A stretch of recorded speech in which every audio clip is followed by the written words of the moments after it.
வணக்கம். நான் உங்கள் ஜோதிடர் மனோஜ்குமார். எல்லாரும் எப்படி இருக்கிறீங்க? நல்லா இருக்கிறீங்கன்னு நினைக்கிறேன்.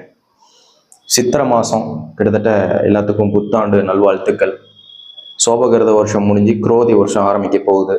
இந்த குரோதி வருஷம் அப்படின்னு சொன்னோம்னாவே அந்த பேரிலேயே குரோதி அப்படிங்கக்கூடிய ஒரு பாவனைகள் உண்டு. அப்போ அந்த குரோதி அப்படிங்கிறதுக்கான விஷயங்களுக்கு தக்கவே இந்த வருஷத்துல பார்த்தோம்னா ராஜாவா கிட்டத்தட்ட செவ்வாவே வரப்போறார். ஆங்காரகன். அந்த ஆங்காரகன் கூடிய செவ்வா வரப்போறாரு. அவரோட சூழ்நிலைகளை நம்ம நேர காலங்கள் இல்லை நம்ம இந்த வருஷ காலகட்டங்கள் எப்படி போக போகுது, எவ்விதமான மாற்றங்கள் கொடுக்க போகுது அப்படிங்கிறதுக்கான விஷயங்கள்லாம் எதிர்பார்ப்பு நிறையாவே இருக்கும். சரி, அதுக்கு முன்னாடி நம்ம சேனலை ரெகுலராக ஃபாலோ பண்ணிட்டு இருக்கிறவங்க, புதுசாக பார்க்குறவங்க, இவங்க எல்லாத்துக்குமே என்னோட பரிபூர்ண நன்றிகள். தொடர்ந்து நம்ம சேனலை ஃபாலோ பண்ணிட்டு வாங்க, சப்ஸ்கிரைப் பண்ணுங்க. சப்ஸ்கிரைப் பண்ணாதவங்க தொடர்ந்து பார்த்துட்டு இருக்கிற எல்லா நல்லுணங்களுக்கும் என்னோட நன்றி. இந்த வருஷம் ஆங்காரகன் செவ்வாய் வந்திருக்கிறாரு. இந்த செவ்வாய் எவ்விதமான மாற்றங்களை கொடுக்க போறாரு, எவ்விதமான பாவத்தை கொடுக்க போறாரு. இப்போ செவ்வாய் அப்படின்னு சொல்றதே ஆதாய பலன் அப்படின்னு நீங்க எடுத்துக்கிட்டீங்க அப்படின்னா, மேஷத்துக்கும் விருட்சத்துக்கும் அதிபதியா வரக்கூடிய செவ்வாய் இந்த வருஷத்துல கிட்டத்தட்ட ஆதாய பலன் ஆதாயம் 8 ஆகும், விரயம் 14 கொடுக்குறாரு. அப்ப ஆரம்ப காலகட்டத்துல இந்த ராஜா கொடுக்கக்கூடிய ஒரு அதிபதியை விரயம் அதிகமாகவும் ஆதாயம் கம்மியா கொடுக்கக்கூடிய அதிபதியா மாறிடுறாரு. அப்ப இந்த வருஷமே பார்த்தோம்னா இந்த குரோதி வருஷத்துக்கான ஒரு மாற்றங்களை கொடுக்க போறாரு. அப்ப ஒரு கெட்ட விஷயமாகட்டும் சரி, ஒரு அங்கங்க ஒரு தீங்கு தடங்கான விஷயங்கள், திருட்டு, பிரச்சனைகள், இந்த மாதிரி விஷயங்கள்லாம் அதிகமாக கொடுக்கக்கூடிய ஒரு ஆதிபதியான ஒரு செவ்வாய்னே சொல்லலாம். அதே மாதிரி இந்த மேஷத்துக்கும் விருட்சகத்துக்கும் அதிபதியா இருக்கக்கூடிய செவ்வாய் பார்த்தோம்னா கிட்டத்தட்ட உங்களோட பாவத்துக்கு 11ல சனி கூட சேர்ந்து உட்கார்ந்துருக்கிறாரு. சனி செவ்வாவோட ஆதிக்கம் பலம் அப்படின்னு சொன்னோம்னாவே இவங்க 2 பேர்த்தோட கோர்வைகள் மொத்தமாவே ஒரு விதமா சரியே இருக்காதுங்க. ஒருத்தர் எதா இருந்தாலும் பார்த்துக்கலாம், பிடிச்சிக்கலாம் அப்படின்னு சொல்லி ரொம்ப ஒரு பிடிவாத குணமா அடவாதமா எதா இருந்தாலும் சரி முன்னாடி செய்தரலாம் அப்படின்னு சொல்லி வேகமா செய்யக்கூடிய ஒரு அதிபதியான செவ்வாய். இன்னொருத்தர் நியாயம், தர்மம், எதை பண்ணணும்னாலும் கொஞ்சம் பொறுமையா பண்ணணும், பார்த்து பண்ணணும். பிரச்சனையா இருந்தாலும் பரவாயில்ல, எனக்கு பிரச்சனை கொடுத்தாலும் பரவாயில்ல, நான் எந்த இடத்துல பங்கப்பட்டாலும் அவமானப்பட்டாலும் பிரச்சனைகள் கிடையாது, ஆனா நான் எப்படி பண்ணணுமோ அதை சார்ந்த விஷயங்கள் தான் பண்ணுவேன் அப்படின்னு சொல்லக்கூடிய சனி. இவங்க 2 பேரும் இணைந்து உட்கார்ந்துருக்கிற இடமே ஃபர்ஸ்ட் சரியில்லை. லாபஸ்தானாதிபதியில இவங்க 2 பேரும் உட்கார்ந்துருக்கிறதே ஒருத்தர் நியாய தர்மம்னு சொல்லி பேசி எல்லா விதத்தையும் கம்மி பண்ணிக்கிறதுக்கான வாய்ப்புகள் உண்டு. இன்னொருத்தர் ரோஷக்காரகத்துவமா செயல்படக்கூடிய செவ்வாவும் ஒரு கோர்வையான பலமும் சரியில்லாம இருக்கு. இப்ப இவங்க 2 பேருமே இருக்கக்கூடிய ஒரு இடத்துல பார்த்தோம்னா கிட்டத்தட்ட ஒரு மழையான விஷயங்களாகட்டும் சரி, இல்லை மிச்ச ஒரு வெயில் சார்ந்த விஷயங்களாகட்டும் சரி, சரிக்கு சரி நிற்கக்கூடிய ஒரு அதிபதிகள் உண்டு. அப்ப வந்தாலும் அதிகமான ஒரு மழை வாய்ப்புகள் கொடுத்து நம்மளுக்கு விரயத்தை கொடுக்குற மாதிரியோ, இல்லை பிரச்சனையை கொடுக்குற மாதிரியோ, இல்லை உயிர் சேதரங்கள் கொடுக்குற மாதிரியோட பலங்களை செய்கிற மாதிரி இருக்கும். அப்படி இல்லை வெப்பம், வெயில், இந்த மாதிரி விஷயங்கள் பார்த்தோம்னா அதுவும் அளவு கடந்து கொடுக்கக்கூடிய ஒரு அதிபதியா மாறிடுவார். இப்போ 2 விதமான ஒரு பலம் உண்டு.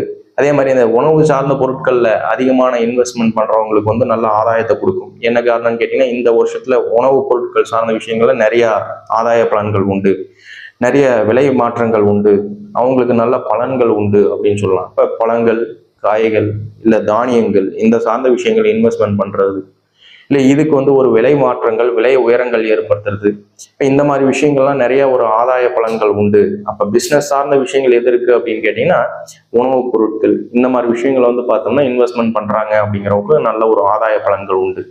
அதே மாதிரியே இந்த வருடத்துக்கான பலன்கள் மீறி இன்னைக்கு ஒரு பெரிய ஒரு ஆட்சி பலத்துல இருக்கிறவங்களோ, ஆட்சி மாற்றங்களை எதிர்பார்க்கிறவங்களோ, இல்லை அவங்க ஒரு சமுதாயத்தில் ஒரு நல்ல அந்தஸ்தில் இருக்கிறாங்க, அவங்களுக்கு பார்த்தோம்னா பேச்சுவார்த்தைகள் திறமைகளால் பொழைச்சிட்டு இருக்கிறாங்க அப்படின்னு சொல்லுவவங்களுக்கு ஏகப்பட்ட ஒரு பிரச்சனைகளும் சிக்கலும் கொடுக்கக்கூடிய, மாற்றங்கள் கொடுக்கக்கூடிய ஒரு நேர காலங்கள் அமையுங்க. இப்போ இவங்களோட ஆதிக்க பலன்கள் அதிகமாயிரும். இந்த வருஷ காலகட்டங்களில் கிட்டத்தட்ட ஒரு போலீஸ் துறையோட ஆதிக்க பலமோ, இல்லை வெளிப்பட்ட ஒரு பிரச்சனையை கொடுக்கக்கூடிய அதிபதிகளாக இருக்கக்கூடிய மக்களோட விஷயமோ, இவங்களோட விதத்துல நிறைய அடிதடியான விஷயங்கள் நடக்கிறதுக்கான வாய்ப்புகளும் உண்டு. ஏன்னா இந்த குரோதி வருடம் அப்படின்னு சொல்றதே அந்த குரோதம் அப்படின்னு சொல்லக்கூடிய விஷயங்கள் அதிகமான பலன்கள் உண்டு. மேற்கொண்டு நம்ம ராசிகளுக்கு எவ்விதமான பலன்கள் கொடுக்க போறாரு அப்படிங்கிறது ரொம்ப டீட்டெயில்டா வாங்க நம்ம பார்க்கலாம். தனுசு ராசி. கிட்டத்தட்ட தனுசு ராசிக்கு பார்த்தோம்னா ஆதாய பலன் அப்படின்னு சொல்றது பார்த்தோம்னா கிட்டத்தட்ட 11 ஆதாயம், வெறும் 5 தான் விரையன்னு சொல்லும். இப்போ அந்த ஆதாய பலன் அப்படின்னு சொல்றது பார்த்தோம்னா நார்மலாவே போன வருஷ காலகட்டங்கள்ல இன்னைக்கு குரு பார்த்தோம்னா இன்னைக்கு 6ல் உட்காந்துருக்கிறாரு. அதாவது மே மாசத்துக்கு மேல 6க்கு போக போறாரு. ஆனா அதுக்கு முன்னாடி வரைக்கும் பார்த்தோம்னா உங்களுக்கு 5ஆம் பாவத்துல உட்காந்து லாபஸ்தானாதிபதியில உட்காந்து நல்ல ஒரு பாகியத்தை கொடுக்கக்கூடிய ஒரு குருவா செயல்பட்டு இருந்தார். அதே மாதிரி இந்த வருஷமும் பார்த்தோம்னா உங்களுக்கு ஆதாய பலன்ல விரயங்கள் கம்மியாகும், ஆதாயங்கள் அதிகமாக கொடுக்கறதுனால இந்த வருட காலகட்டங்கள் உங்களுக்கு அதே விதமான அமைவுகளை அமைச்சு கொடுக்கக்கூடிய பாக்கியாதிபதியா செயல்படக்கூடிய ஒரு ராசின்னு சொல்லுவோம்.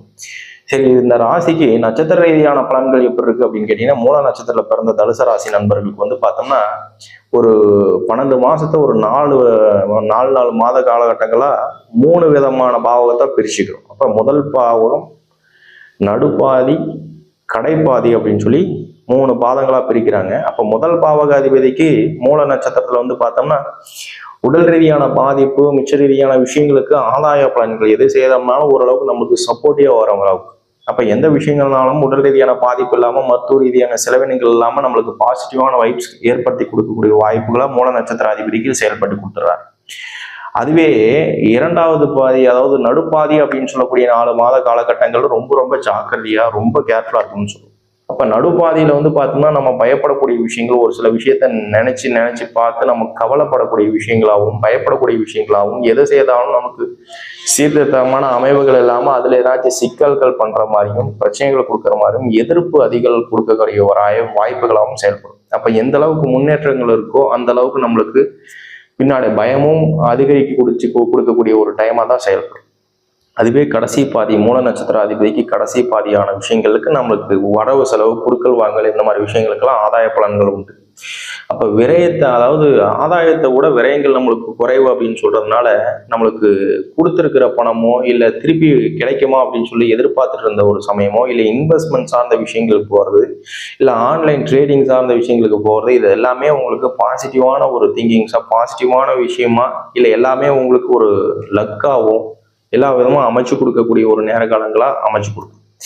அடுத்தது வந்து பார்த்தோம்னா போராட நட்சத்திரம். இந்த போராட நட்சத்திரம் வந்து பார்த்தோம்னா எல்லா விதமான காலகட்டங்களையும் சரி, அதாவது முதல்ல 4 மாதமாகட்டும் சரி, இடைப்பட்ட 4 மாதங்களாகட்டும் சரி, இல்லை கடைசி 4 மாதமாகட்டும் சரி, எல்லா விஷயத்திலையும் ஓரளவுக்கு மாடரேட்டா போகக்கூடிய ஒரு நேர காலங்களை அமைச்சு கொடுத்து, அப்ப நம்மளுக்கு உடல் ரீதியான பாதிப்பும் நம்மளுக்கு குறைவடைஞ்சிரும்.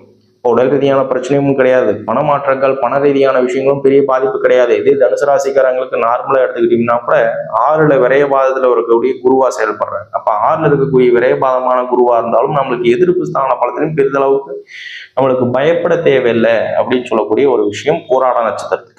அப்ப அந்த பூராட நட்சத்திரம் பிறந்தவங்களுக்கு வந்து பெரிய விதமான பாதிப்போ, சிரமங்களோ, இந்த மாதிரி விஷயங்களும் அவங்களுக்கு எதிர்பார்க்க தேவையில்லை அப்படின்னு சொல்லக்கூடிய ஒரு மெயினான விஷயம். கடைசியா உத்திராட நட்சத்திரம். இந்த உத்திராட நட்சத்திரத்துல பிறந்தவங்களுக்கு பாதிப்பு அப்படின்னு சொல்றது பெரிய விதமாவே இருக்குன்னு சொல்லுவோம். ஏன்னா ஒரு சில விஷயங்களை வந்து பார்த்தோம்னா உடல் ரீதியான பாதிப்பும் பிரச்சனைகளும் முக்கிய காரகத்துவமா படக்கூடிய ஒரு டைமா இந்த வருட காலகட்டங்கள் இருக்கு. அப்ப முதல்ல இருக்கக்கூடிய 4 மாத காலகட்டம் ரொம்ப ரொம்ப கேர்ஃபுல்லா இருக்கும்.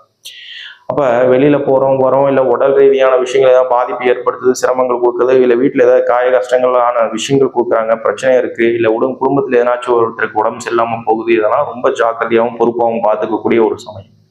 அதுவே இடைப்பட்ட பாதி காலகட்டங்கள் எதா இருந்தாலும் போல்டா ஒரு சிந்திச்சு முடிவு எடுக்கக்கூடிய ஒரு நேர காலங்களும் அமைச்சு கொடுத்துரும். அதுலேயே விதமான பயமோ பிரச்சனையோ கிடையாது. அப்ப இடைப்பட்ட காலகட்டங்கள்ல எந்த விதமான பாதகமும் சிரமங்களும் தேவையில்லை, பயப்பட தேவையில்லை. ஆனா கடைசி கட்ட சூழ்நிலையும் கொஞ்சம் பணவிரயம், பணபாக்கிய அதிபதி, இல்ல வந்துட்டு போறவங்கள குடுக்கல் வாங்கல், ஏதாச்சும் முக்கியமான காரகத்துவத்தை செய்யறது, இல்ல வீட்டுக்கு தேவையான பொருட்களோ, இல்ல வீடு சொத்து பத்து, இந்த மாதிரி விஷயங்கள் லாபஸ்தானத்தில போறதோ, இந்த மாதிரி விஷயங்களும் ரொம்ப கேர்ஃபுல்லாகவும் ரொம்ப ஜாக்கிரதையா இருக்கக்கூடிய ஒரு சமயம் சொல்லுவோம். உத்திராட நட்சத்திரத்துல பிறந்தவங்களுக்கும் கொஞ்சம் நேர காலங்கள் மாறுபட்டு வரும். பொதுப்படையாவே சொல்லணும் அப்படின்னு சொன்னோம்னா 6ல இருக்கக்கூடிய குரு, ஏற்கனவே நம்ம சொன்னது குரு பயிற்சி ரீதியான ஒரு வீடியோல காணொலியில பார்த்துருந்தீங்கன்னா சொல்லியிருப்பேன். தனுசு ராசியா இருந்தாலும் விரைய குருவா இருந்தாலும் அவங்க பிறந்த ஜாதகத்துல நல்ல வலிமையோட குரு இருந்துட்டாருன்னா எவ்விதமான பிரச்சனையா இருந்தாலும் சந்திக்கக்கூடிய ஒரு வாய்ப்புகளை உற்பத்தி பண்ணி கொடுத்து, அதே மாதிரி உங்களோட ராசிக்கு குருவுக்கு நல்ல சுபகரகமா சுபஸ்தானாதிபதியான கூடிய செவ்வாவோட ஆங்காரகன் ரீதியான பலத்துலதான் இந்த வருட காலத்திலே பிறக்க போகுது. அப்ப அவரை செயல்படுத்துறப்போ பார்த்தோம்னா தனம் தானிய ரீதியாக பிரச்சனைகள், இது சார்ந்த விஷயங்களுக்கு எல்லாத்தையுமே நம்மளுக்கு ஆதாய பலன்கள் கொடுத்து பாக்கியத்தை கொடுக்கக்கூடிய நேர காலங்களை அமைச்சு கொடுத்தோம். அதுல எவ்விதமான மாற்றங்களும் கிடையாது. முக்கியமா சொல்லணும்னா வரவுக்கு மீறின செலவினங்களுக்கு ராசிகள் நிறைய இருந்தாங்க. ஆனா உங்களோட ராசிக்கு வரவுக்கு குறைவான செலவினங்கள் இருக்கிறதுனால இந்த வருஷம் உங்களுக்கு நல்ல வருட காலகட்டம் அமையும் நிச்சயமா.